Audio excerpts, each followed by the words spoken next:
And you're welcome back to Off the Ball Saturday here on News Talk. John Duggan with you through to 5.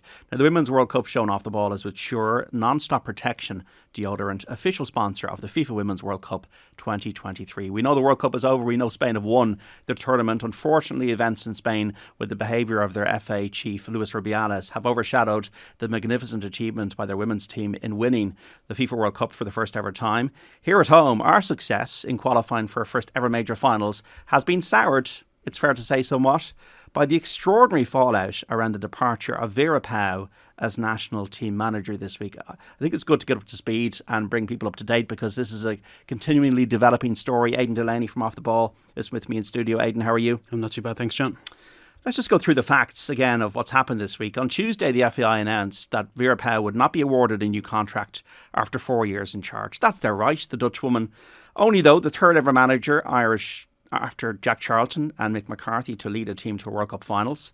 The FAI have decided they want to go in a different direction, and Aidan Gleeson will take temporary charge now of the players for the Nations League matches against Hungary and Northern Ireland later this month. The FAI could probably do it putting their side of the story across as soon as they can, because Tuesday's statement thanked Pauw, but that was pretty much it. They're moving in a different way. And it's because Pauw now has come out twice. In her own statement on Thursday, she said the association reneged on their promise to award her a new deal before the finals. And then she's also added in that the review process around her role was flawed and the outcome predetermined. This was followed by a doubling down by Pauw in an interview with RT's Tony O'Donoghue yesterday, in which she said executives, and it's pretty obvious to me that it's CEO Jonathan Hill and Director of Football Mark Canham, undermined her by conducting a review into her tenure during the World Cup. She also felt undermined by staff in that review, and she believed her gender counted against her and questioned if this treatment, as it were, would have happened if she was a man. She also felt in limbo going into the World Cup because her contract situation was up in the air. She would have felt it would be okay if they would have decided, no, you're not going to get a new contract, but let me know before the World Cup. She also indicated she was not a victim of player power. This is important given the narrative this week, and she loved Captain Katie McCabe. She's spoken to Katie. Aidan, you saw this interview, I saw this interview. Where do you feel this story is going now? I mean, unfortunately, it's just another example of FAI mishandling, really, isn't it? I mean, we all assumed that once the John Delaney kind of crew were gone, that this was going to be a new broom, that we were going to, run this association differently. And unfortunately, this is very much the FAI of 10, 15 years ago, really, with this kind of setting out statements and then not clarifying what's actually happening. And I think it's that vacuum that's been left by the association, and Vera Pauw, as is her right, has come out and, like you say, has made two statements now with the RTE interview and with her own statement on social media yesterday. It makes sense to me that she would come out and put her side of the story across. We know that she's not afraid to come out and kind of explain her thinking. We've seen that as a manager and now as a former manager as well. And I think the real question here is, why is it taking so long for us to actually get a bit of clarity on why this manager has stepped down? I was listening to Gavin Cooney, friend of the show. He was speaking about it yesterday, and they were saying that it's not just, like you say, the kind of the position that Vera has taken is that this isn't a player coup, and I think that is important to get across, that it wasn't just the players decided that she had to go, so the association just went with the players. The association themselves have come to this agreement. They've taken the players' thoughts on board, which is really important, and when a manager loses a dressing room, as appears to be the case with Katie and other players in that dressing room, manager's position is always going to be tenuous. But the FAI themselves have decided that they want to modernise the head coaching role, to move from a manager to a head coaching role, and that's why it's very interesting to see that Aidan Gleeson has come in. Obviously, she's had so many roles in the FAI and, has been a manager elsewhere and has been assistant manager with this team as well, so knows the players and can really get across that this has to be a modernised role. And I think that's something that was missing from the FAI statement on Tuesday and on Wednesday. There should have really been, a press conference maybe on Wednesday to just kind of settle things down and say, listen, this isn't just the players have pushed her here. Well, maybe they want, just on that, how do you feel they've mishandled the situation? That they have allowed this vacuum to come in.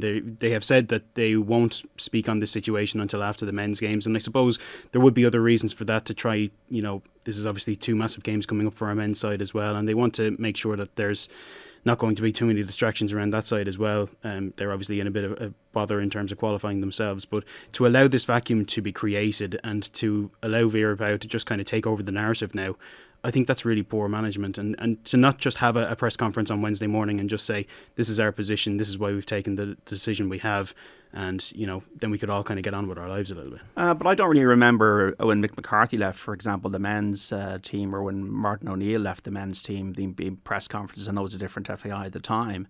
Maybe they just felt, we want to let Vera down gently and thank her for what she's done, but we just want to move in a different direction. Maybe that's their thinking around that.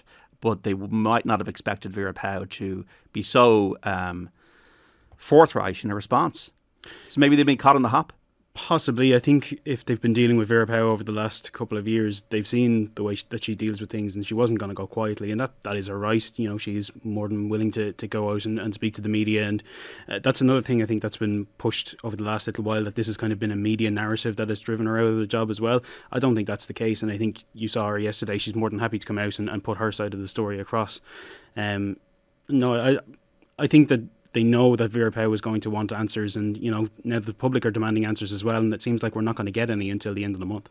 Now remember that before the World Cup, everybody, Pauw refuted claims in an article by the Athletic publication around her behaviour while coach of Houston Dash in 2018 in the National Women's Soccer League in the United States. Now, she strongly denied weight-shaming individuals, but right now she's recluded from coaching in the USA. Whatever the rights and wrongs are around that fact, she's disputing it legally. It is the current situation, and she's denied any wrongdoing she's believed to be in that dispute.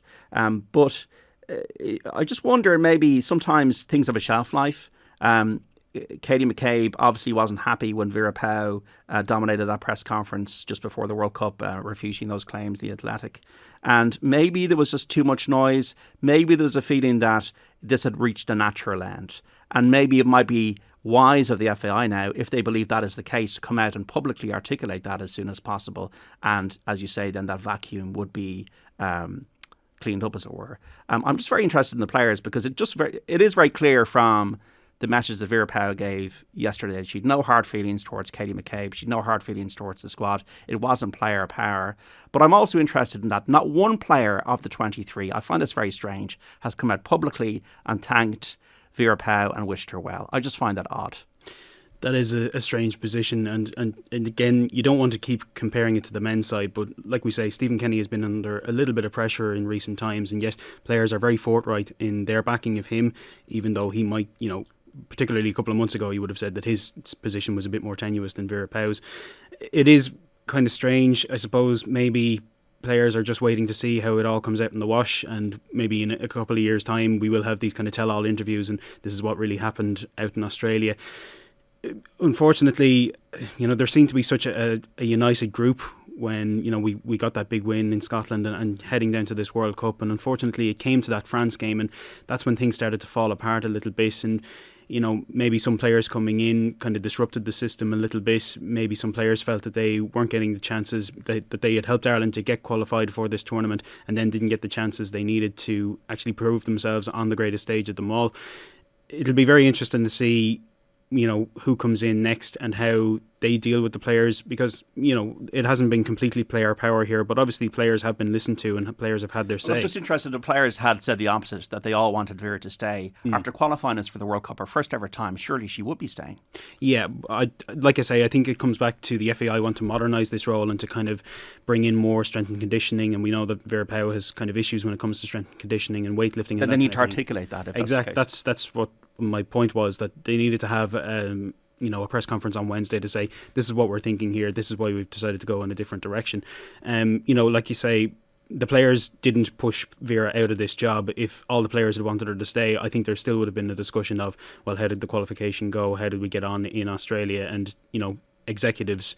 And I think it's very interesting that Vera Pauw has repeatedly said that it wasn't the technical coaches, that they didn't feel that it was kind of the outside influences in the FAI that had kind of made her leave this role. That said, she did have control over substitutions at the World Cup. She had very much a control over the style of play, the way where Katie McCabe was playing in the team. And it's just going to be fascinating to see what the players say out of this. The FAI, I agree with you, should need to get out in front of this story pretty quickly. Vera Pauw did say to Tony O'Donoghue this was her last interview. And just to finish, Aidan, I think the public has huge sympathy for Vera Pauw and empathy for her, and feels maybe she's been hard done by. That is the general sense in the atmosphere that I'm getting. So it's quite a sad end to what should be a good afterglow of a World Cup, our first ever time in Australia. It's not great, and unfortunately for the players, if we don't qualify for the European Championship now, it'll be seen as a regressive step, and Vera Pauw's legacy will only increase.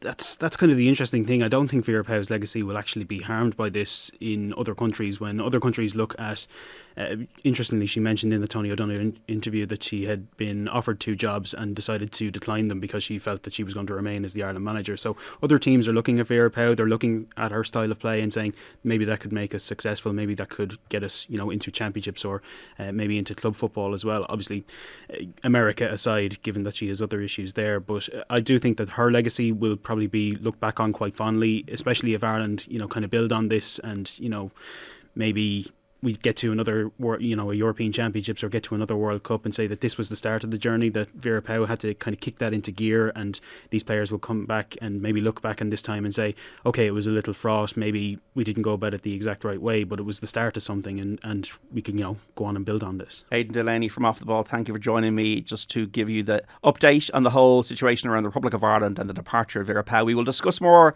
around this story on Football Saturday between 3 and 5, but right now we're back after this.